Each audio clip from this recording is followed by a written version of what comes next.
How's it going, everyone? Welcome back. In today's video I'm going to show you how I use the 4-hour chart and the 15-minute chart to determine my trade direction. So first of all, what I'll do is I'll just start out by drawing a little diagram. So we all know that structure moves like this, right? So we get an up move, a retracement, and then it comes up, takes out this high, and as you can see this would obviously be a bullish trend. So let's just say this is our 4-hour chart, right? So kind of what we will be seeing now on a lower time frame, in this case a 15-minute chart. Let me just change this. So I'll make it a little bit smaller and I'll just make it like a red colour. So let's just say, right, this is our 15-minute chart. What we'll see on the 15-minute is we'll see, sort of stuff like this, right? So smaller price movements on the 15-minute chart.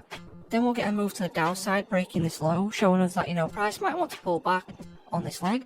And then you'll just see price continue like this. And I'm not going to draw all this because it'll take absolutely ages, but then you'll get a shift to the upside, showing us that now the 15-minute has, likely aligned with the 4-hour chart. And then it's going to be high probability then to take trades to take out this high right here. So this is kind of what I look for on the charts, and this is what gives me my directional bias, right? So let's just jump on to the charts now and kind of show you sort of a price leg and just show you kind of how it would work. It's not always going to be as clean as a drawing like this on the chart. It is a little bit more complicated, but let's just go down. And I've just chosen this little bit of price here because it's kind of the cleanest you're going to find, overall on a price chart. So let's just zoom in a little bit and see what's happening here. So what we've got is we've got a push up, right? So we've got a push up, we've got our retracement, and then we've got a break of this high right here. So what I'm going to show you on the lower time frame is kind of what I'm looking for.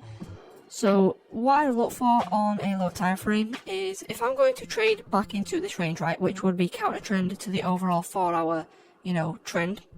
What I would do is I would only take shorts in until the 50% of this level. So what price likes to do is it does like to retrace into below the 50%, so the discount of the leg. So in this case right here, I would only take trades down into the discount of this 4-hour leg on the lower time frame. So obviously what we're looking for is we're looking for this trend to continue.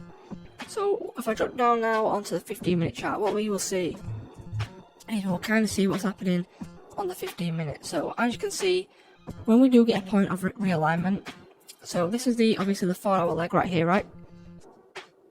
So between this low and this low, as we can see, this would be our 4-hour leg. So what we've got on the 15-minute is price obviously moves to the upside. Price then does start to consolidate, and then we do start breaking structure to the downside. So we break structure here, and this is showing us that we kind of are probably now wanting to make the 4-hour retracement. And then what happens then is price retraces, it then realigns with the 4-hour, and then as you can see, ultimately what happens is it comes up and takes out this high right here. So kind of what I'm looking for is my high probability trades come when we do get this realignment. So once we realign with the 4-hour on the 15-minute, this is when it's high probability to take trades from, let's say, this area, or when the Asia liquidity is taken right here. I could have got in a trade right here and then held it all the way up to take out this 4-hour high.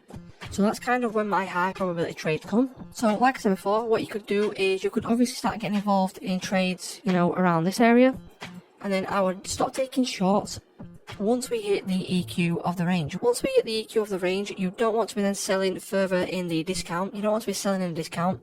You want to be buying in a discount. And then once we realign, and then once the 15-minute has shifted, we then want to start buying in a discount in order to take price up. And this is kind of how I navigate price, and this is how I get my bias on a intraday basis. So like I said, once I get a realignment on the 15-minute, as you can see, we realign around here, and my trades are mostly based on liquidity. So once we take out this Asia low right here, I could have got involved in this trade.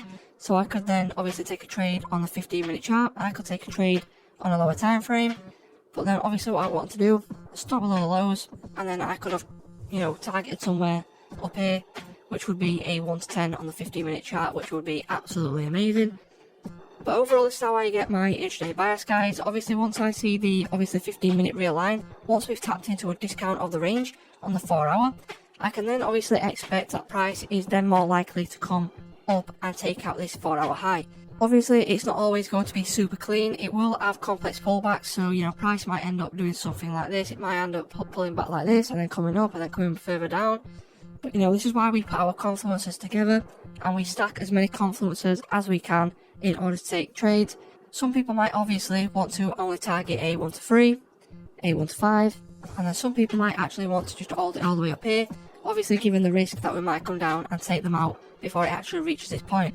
So that's the overall idea, and that's the overall way I get my intraday bias. That's the way I kind of navigate price when I'm trading. And for me, it's a really simple way to do it. Kind of what I'm doing is I'm following 4-hour structure, but I'm using the 15-minute to navigate that 4-hour structure. So that's just about it for today's video, guys. If it did help you out, please drop a like on today's video. If you have any questions, as always, feel free to drop them in the comment section down below. If I can help you, I'll be sure to do that. And without further ado, guys, thank you very much for watching, and I will see you in the next one.